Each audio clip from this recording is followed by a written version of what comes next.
Well, the sun is finally shining. It's finally getting warmer. Springtime in Western New York, and if you listen, you can hear the sounds of spring. Yeah, power washers and weed whackers. Welcome to commUNITY in Buffalo.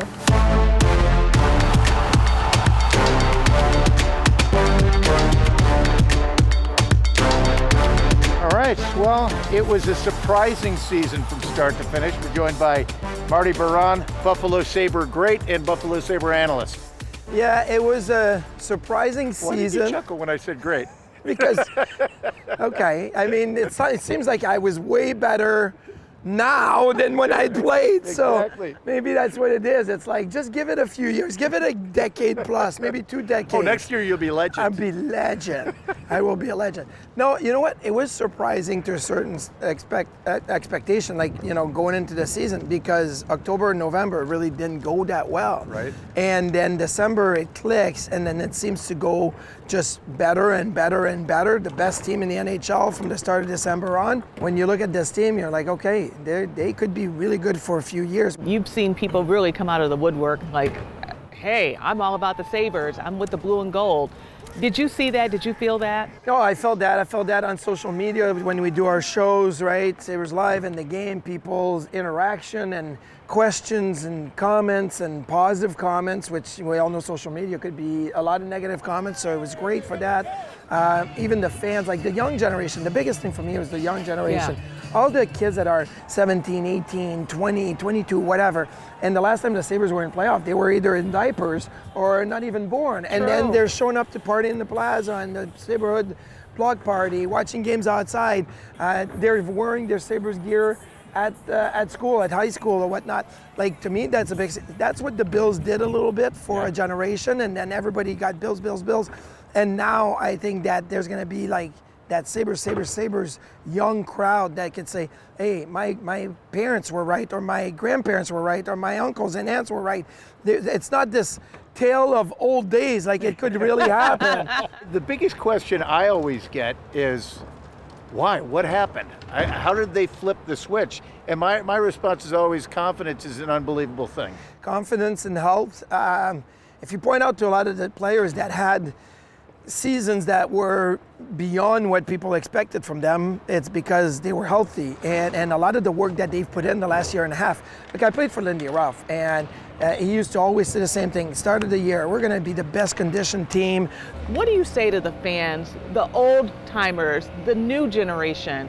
Like, where are we going? They've got a good young group of players. Montreal was one of the youngest teams, Buffalo is one of the youngest teams, but youth is only like an excuse if you don't do well. When you do well, it's a positive thing. Yeah. I mean, Konsta Helenius was fantastic in the games that he played. And Noah Ostlund was fantastic all season long. Didn't even start here. Yuri Kulik was the same thing, and then obviously couldn't play because of the blood clot. So that's 3 players. You already have a great group of forwards. You have depth, and you add those 3 players. Your defense is set, right? The foundation of what you're building is really strong. So we all know, you got a house, the foundation's the most important thing. You don't see it, right? It's like the flashy things that you see, but if you have that foundation, it stays there and it's strong. Sabres have that. Well, last summer they had trouble even making a trade because players didn't want to come here. Winning changes a lot. You have Rasmus Dahlin, who, what he went through all season long, you know, with his fiancée and the health scare and the heart transplant, losing a baby, the whole thing. Like, you're like, this guy's a leader. Yeah. And now he's a Norris finalist as a top 3 defenseman in the National Hockey League. We're putting a certain expectation here, but it's not unrealistic expectations. I think he can be like that. All right, Marty, thank you very much. We'll do this next year at a Stanley Cup party. Absolutely. Great to having you on commUNITYs.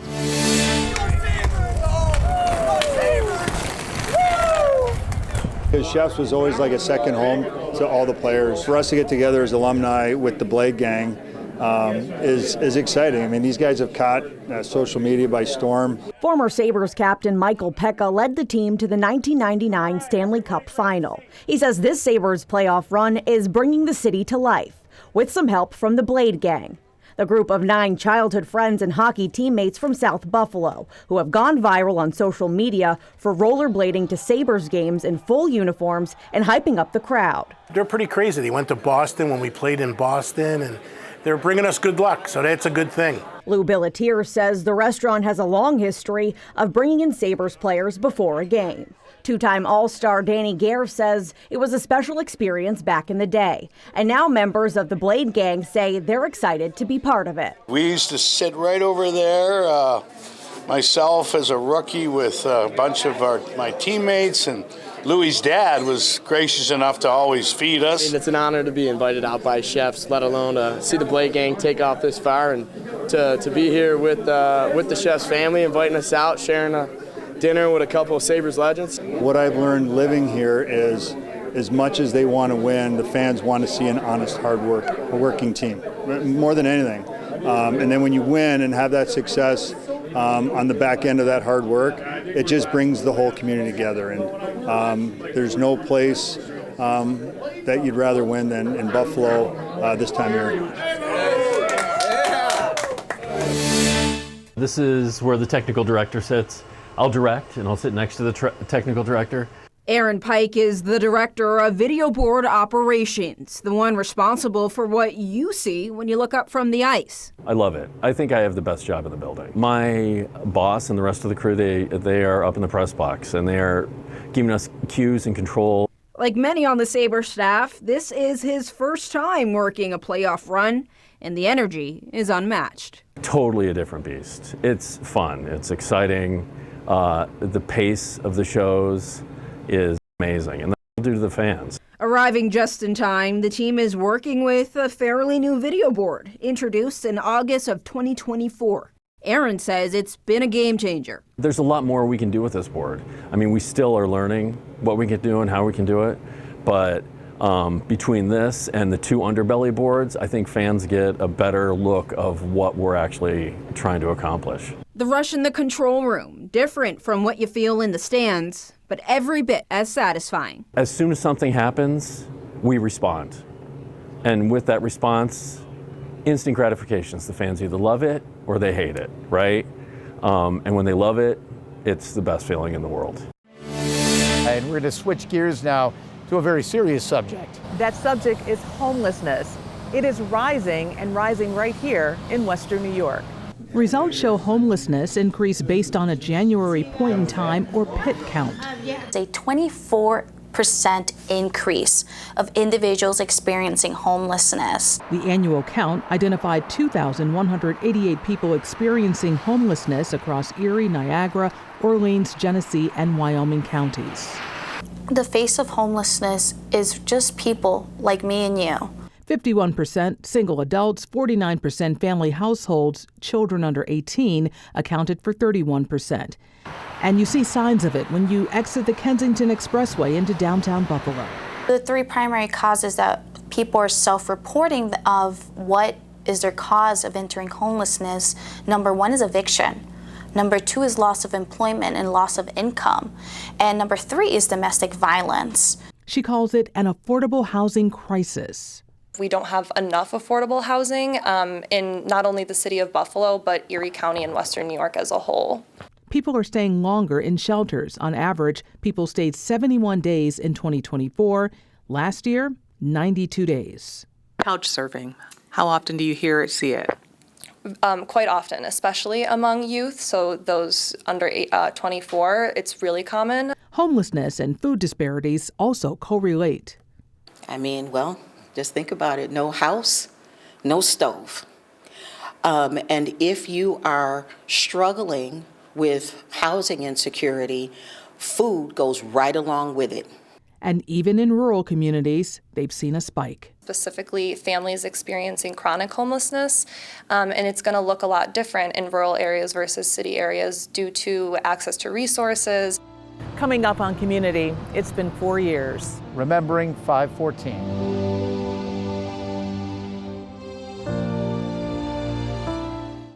Welcome back to Community. Well, this month we're talking about resilience. And while we look back, we're also looking forward. Hard to believe it's been 4 years since that mass shooting at Tops Supermarket on Jefferson Avenue. A Saturday afternoon in Buffalo turned into one of the darkest days in the city's history. Possible active shooter at the Tops. There are still shots being fired. 10 of our neighbors murdered, targeted because of the color of their skin. It's a somber day, and it's not one that it's not just today. I think this is something that we carry with us for the last 4 years. The pain remains, the loss still hurts, and the calls for real change have not gone quiet. The community is how it was on 5/13/2022, and it's a shame that 10 people had to die for the east side of Buffalo to get noticed. But Buffalo kept going. When something tragic happens in our community, we like to turn that into joy and turn our pain into joy. So it's really important to continue to give back. Voices grew stronger, and a city refused to be defined by hate. Time's changing, man. They building up over here. You know, getting it back together, getting it the way where it's actually supposed to look. 4 years later, we remember the lives taken. We honor the families forever changed. And we continue pushing for action, for accountability, and for a better future.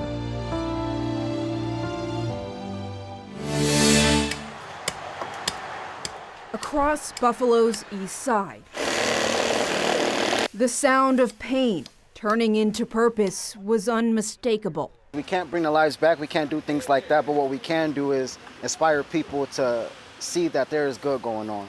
Over 600 volunteers taking part in a day of action to honor 10 lives lost. This is an effort to beautify the garden in the name of Miss Catherine Massey. Catherine Massey was known as a community advocate. She was one of the 10 taken during the racist mass shooting inside of the Jefferson Avenue Tops. This was something that she would have been done without the cameras, without all this would have been her. But this is a community that didn't shudder when the unthinkable happened, but instead dug deeper. Wrapping their arms around one another at a time when it's very easy to be apathetic because there's so much going on. Kim LeVere says this is a community that is anything but that. And it's just been really beautiful to see. She's with Clementine Gold Group, the organization that made this day of action possible. And then made sure that there was a space for rest and community afterwards. And we just wanted everyone to be seen in this day, come together as a community and love on one another as well. The group's president says it's not only a show of support and love, it's a statement. Black joy is a form of resistance, and at the end of the day, we need to still be centered in joy, even amongst, such a tragedy. The gathering, featuring free haircuts, food, and community resources, part of the effort to invest in a neighborhood that has faced systemic challenges for far longer than 4 years. And thinking about, how do we envision the future moving forward and make sure that this collective action doesn't just end here now, but moves beyond the day. It actually brings me a whole lot of joy to think about growing up on the east side of Buffalo and the beauty that is within that space. For Buffalo Poet Laureate Itina Fareed Cook, the east side is not defined by one horrific day. It is home, it's community, and it's a place she says helped save her life.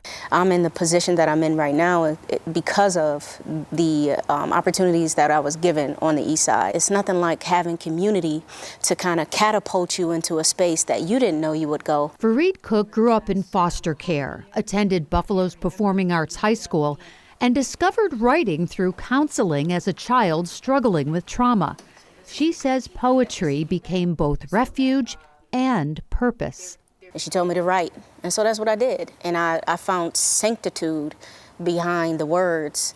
I always had a love for storytelling, and everything else from there is just about tools to tell that story. Then came May 14th, 2022. 10 Black Buffalonians murdered in a racist attack at the Jefferson Avenue Tops Market. Fareed Cook says her first reaction was fear for her mother, her pastor, and neighbors she knew shopped there every day. Then came anger and determination. And then after anger, got very vigilant, and a little bit defiant in a sense of, I'm going to figure out what I can do to uplift my community with the skills and talents that I have. She responded the way artists often do, by documenting humanity. She's the founder and creative art strategist of Get Focused Productions. And through her project called Tales from the Porch, she spotlighted Black leaders, neighborhoods, artists, and joy on the East Side, pushing back against what she calls harmful narratives. And I wanted to capture joy. That joy still exists. You know, it's a tragedy, and I wanted to capture the joy that's on the East Side. So I went out with my camera, with my tool, my weapon of choice, as Gordon Park says, and I captured that joy. 4 years later, she says the East Side still carries grief, but it also carries resilience. And she believes the next generation will shape what comes next by watching how the current generation carries on. Progressing. Constant progression. So much unification, so much vigor, so much coming together, so much support that I see personally.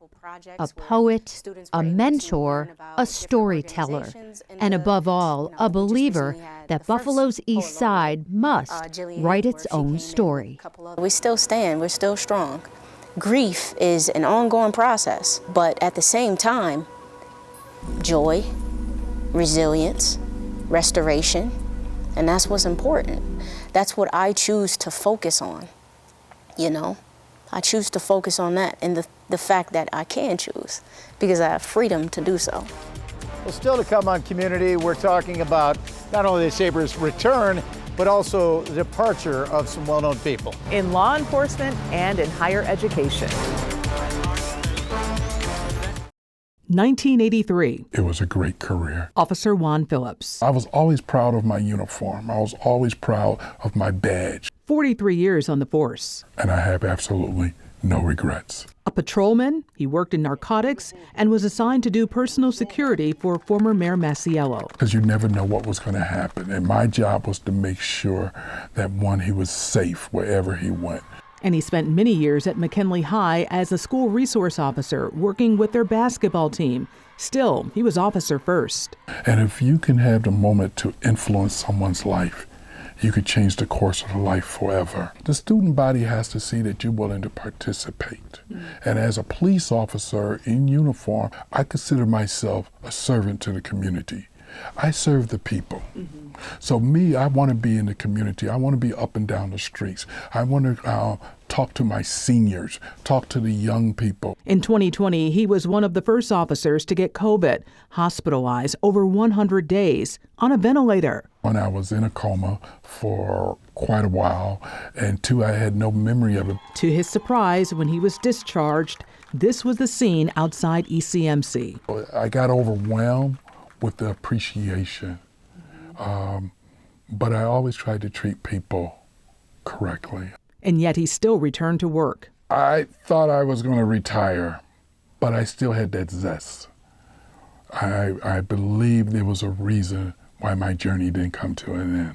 He looks back on his career and those he never knew he helped. When I came out of the coma, one of the first nurses that addressed me, and she was like, Officer Phillips, she did state every day at Bennett High School when I came in, you spoke something positive to me. And this is who I am today. Retirement is now feeding his love of jazz. He has a growing collection. Yet, advice for those still working. Do your job with respect, with integrity. Do your job honorably, but show that you care. It's been quite a journey. Class of 2026, please accept my heartfelt best wishes. As you move ahead, Dr. Tripathi has presided over 150 graduations, handed out over 140,000 degrees. 82,116 bachelor's degrees, 42,095 master's degrees, 10,037 professional degrees, and 5,913 doctoral degrees. It's a privilege and honor to be the president at this university. I came here 22 years ago. I came as a provost. And now a flagship for SUNY based on the impact of its research. It's a large research enterprise with a huge economic impact. He's proud of the students, faculty, and all that has transpired, including moving the medical campus downtown. It goes back to research. Clinical and translational research. What we did during the pandemic, the mortality rate on the east side of Buffalo was no worse than anywhere in the country. In fact, it was better than most of the other places because the relationship we had, the medical school had. There is the National Center for AI, which he says is for societal impact. They're looking at the problems where we have more than 4 million kids who have learning and speech deficiency. And we're addressing those problems. He's welcomed world leaders to UB, Obama, the Dalai Lama. He's watched athletic teams win championships and grow. And more buildings are coming. Infrastructure is what attracts the faculty and students to come. Tripathi is the first international-born UB president. And this is a place where you are really given the same opportunity and chance as everybody else. Is this a 24/7 job? It is, actually. Advice for whoever comes to fill your shoes. This is a privilege and honor to be a president of such a university. Enjoy every day. Well, now it's time to talk a little music, but maybe in a different way. Yeah, what would community be without music, right? Well, this month we're celebrating 4 decades of great music at a club in Black Rock. At 326 Amherst Street, the music starts before you even walk in. It spills out onto the streets, drawing people inside. Step through the door and it feels familiar. Warm lights, friendly faces, and a sound that regulars, like John Lombardo of the 10,000 Maniacs, say is the best in Buffalo. Good musicians want to play here, and the bar has developed a reputation, both nationally and internationally, as the place to play. For decades, the Sportsmen Tavern has been more than a bar. It's been a gathering place. It was just a simple neighborhood tavern. I think the seating capacity for the whole place was 54 people. The tavern has been owned and operated by Dwayne and Denise Hall, along with their 3 sons, Jason, Jeffrey, and James, since 1985. I bought it to help me supply money for my music habit that I had playing in my band, which wasn't making any money. So the story is I had 2 things I couldn't make money at. Jason pretty much grew up at the Sportsman and had a front row seat for the transformation. They blew out the ceiling to expand the stage and give 2-level seating, and in recent years added an outdoor stage and opened the Cove in the recording studio behind the building, establishing a full campus. You know, it was just what we did. I mean, I was 11 years old, you know, and so growing up in here. And then as things progressed, we just kind of, you know, did I think, 15 years ago, 20 years ago, that it would be where it is today? Not really. We just weren't thinking about it. Tony Caniglio designed the original sound system in 2011 and then returned 7 years later to take a job as lead sound engineer for the venue.